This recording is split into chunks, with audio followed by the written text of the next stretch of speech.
नमस्कार, मैं हूं रहबत सिवारी और आप देख रहे हैं एडी टीवी नेटवर्क 72। जो दिख रहा है उसको दिखाया नहीं जा रहा है, जो नहीं दिख रहा है उसको बढ़ चढ़ कर दिखाने की कोशिश की जा रही है। जो हकीकत है उसको छिपाया जा रहा है, जो कुछ नहीं है, जो सिर्फ कागज़ पर, दावों पर, वादों में है, उसे हकीकत दिखाने की कोशिश की जा रही है। जो सच है उसको दबाया जा रहा है, जो झूठ है उसको बढ़ चढ़कर इस प्रकार से बताया जा रहा है कि वो सच साबित हो जाए।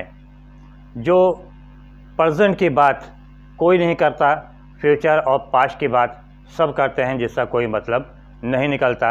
और ऐसी बातों पर ही डिबेट होता है, ऐसी बातों पर ही चर्चाएं होती हैं, जिसका कोई निष्कर्ष नहीं निकलता, जिसका कोई मतलब नहीं होता।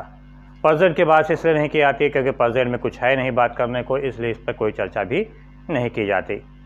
युवाओं के लिए ये बहुत ही बड़े इम्तिहान का समय है, क्योंकि चाहे वो कांग्रेस हो चाहे वो भाजपा हो, दोनों ही सरकारें जब अपने अपने समय में जब भी आईं, इन सरकारों ने सिर्फ और सिर्फ भावुकता वाले ही बयान दिया। इन्होंने रोज़गार की बातें दावों में, वादों में, कागज़ों पर बढ़ चढ़ कर किया। इसलिए युवाओं को इनके इन दावों, वादों और कागज़ों पर जो किया जा रहा है, इस पर किसी भी प्रकार के भावुक होने की ज़रूरत नहीं है।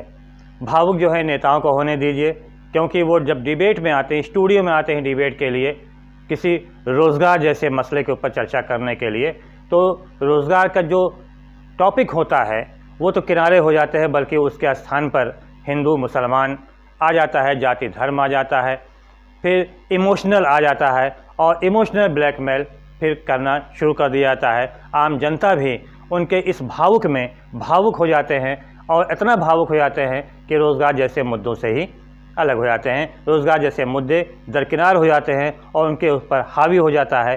क्या चीज़ हावी होता है? हिंदू मुसलमान हावी होता है, जाति धर्म हावी हो जाता है। इसलिए युवाओं को इनकी भावुकता में भावुक होने की कोई ज़रूरत नहीं है, बल्कि उनको ये देखना चाहिए कि उनको रोज़गार कौन दे रहा है, कहाँ से मिलने की संभावना है। रोज़गार को लेकर, युवाओं में रोज़गार को लेकर हमारे एक्सपर्ट अनिल कुमार चौहान कुछ अपनी राय दे रहे हैं। पहले आप उनकी सुन लिए, फिर हम उसके बाद इसके लेकर चर्चा करते हैं। साथियों, आज बेरोजगारी एक ऐसा विषय है जिस पर कोई भी राजनीतिक पार्टी चर्चा नहीं करना चाहती, खास तौर से वह राजनीतिक पार्टी जो सत्ता में है। हाँ, विपक्ष के लिए एक अवसर ज़रूर होता है, लेकिन वास्तव में ना तो इनकी मंशा होती है बेरोजगारी दूर करने की, ना ही ये आवश्यकता समझते हैं। क्योंकि अगर बेरोजगारी दूर हो जाएगी, आपको नौकरी मिल जाएगी, आप कहीं सेटल हो जाएंगे, तो इनके पीछे झंडा लेके ढोएगा कौन? दूसरी चीज़, आज एक राष्ट्रभक्त सरकार सत्ता में है, सो कॉल्ड, जैसा कि मीडिया और सारी चीज़ बताती है कि ये राष्ट्रभक्त हैं। लेकिन अगर इनकी राष्ट्रभक्ति टेस्ट करनी है, आपको पता लगाना है कि आपके रोज़गार क्यों ख़त्म हो रहे हैं, तो एनसीईआरटी की पुस्तक ले लीजिए, भारतीय अर्थव्यवस्था, उसको पढ़ लीजिए, तो समझ में आता है कि पूरा का पूरा देश न जाने कब इन सत्ताधारियों ने विदेश को बेच दिया है। इसलिए ये कोई भी चीज़ जो आम आदमी के हित में है, उसको करने में ही असक्षमता दर्शा रहे हैं या करने की हिम्मत नहीं ले पा रहे हैं। जैसे किसानों का न्यूनतम समर्थन मूल्य, इन्होंने समझौता किया हुआ है बाहर से, कहीं आईएमएफ के साथ इनकी कई डील्स हुई हैं, जिसमें यह है कि न्यूनतम समर्थन मूल्य नहीं देंगे, मतलब एक किसानों को कोई एडिशनल लाभ नहीं दे सकते हैं। इससे अंतर्राष्ट्रीय व्यापार पर बुरा असर पड़ेगा, इसलिए सरकार नहीं दे रही है। आप हल्ला मचाते रहिए, धरना करते रहिए, क्योंकि भारत के इतिहास में कभी भी इतना लंबा धरना किसानों ने नहीं दिया। और दूसरी चीज़, सरकार जो नौकरी में कटौती कर रही है, सरकार ने कहा है कि केवल अब हम कंट्रोलिंग अथॉरिटी रह जाएंगे। जैसे हम बीमा क्षेत्र को बेच देंगे, पूरी तरह से प्राइवेट कर देंगे, और हम IRDA बनाकर केवल कंट्रोल करेंगे। ऐसे ही हम स्टॉक मार्केट को पूरी तरह प्राइवेट कर देंगे, उसमें केवल हम कंट्रोलिंग अथॉरिटी रह जाएंगे, IRDA से भी बना देंगे। इसी तरह से सरकार हर चीज़ को प्राइवेट करती जा रही है, क्योंकि यह यहाँ की सरकार की मजबूरी कह लीजिए, जो इन्होंने समझौते किए हैं मतलब विदेशी देशों से, फॉरेन एजेंसीज से, जैसे IMF से, वर्ल्ड बैंक से, उसी आधार पर इनको लोन मिलता है और उस लोन के पैसे को कैसे उड़ाया जाता है तो सब जानते हैं। और उस लोन को भरने के लिए कितनी मेहनत से यहाँ की जनता मेहनत करती है, टैक्स देती है और उस पैसे से लोन भरा जाता है, लेकिन उसका जिस तरह से इस्तेमाल होना चाहिए उस तरह से कहीं इस्तेमाल होता दिखता नहीं है। और आइए बेरोजगारी पे बात कर लेते हैं। बेरोजगारी बढ़ती ही रहेगी क्योंकि सरकार सरकारी नौकरी देने से रही, क्योंकि सरकार दे ही नहीं सकती है। एक समझौते में बंधी हुई सरकार समझौता तो नहीं तोड़ सकती है, क्योंकि विदेशी एजेंसियां इतनी सक्रिय हैं, इतनी पावरफुल हैं कि आज की सरकार चाहे जितने अपने आप को देशभक्त बताए, लेकिन वह कोई भी काम देश हित में तब तक नहीं कर सकती जब तक विदेशी एजेंसियां उनको परमिट ना करें।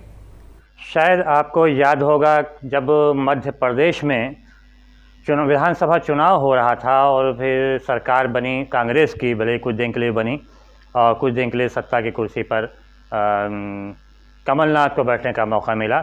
उस समय उन्होंने कहा, अपना बयान दिया था कि मध्य प्रदेश के युवाओं को महज इसलिए नौकरी नहीं मिल पा रही है, रोज़गार नहीं मिल पा रहा क्योंकि वहाँ पर यूपी और बिहार के युवा ज़्यादातर आ जा रहे हैं, वो और उनको ये नौकरी मिल रही है। ये उनकी नाकामी थी, वो अपनी नाकामी को छुपाने के लिए उन्होंने इस तरह से बयान दिया। फिर उन्होंने ये भी कहा बाद में, दूसरा बयान उनका जो था वो ये था कि मध्य प्रदेश के उद्योगों में मध्य प्रदेश के 70% युवाओं को रोज़गार दिया जाएगा।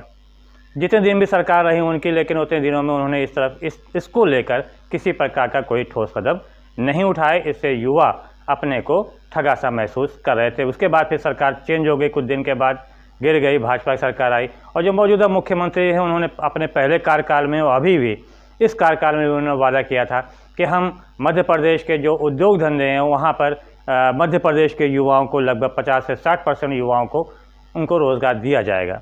लेकिन ऐसा कुछ नहीं है, उनके साइड से ये गायब है कि किसी को पता भी नहीं है कि कितने युवाओं को रोज़गार मिला, कितने युवा अभी तक बेरोज़गार टहल रहे हैं।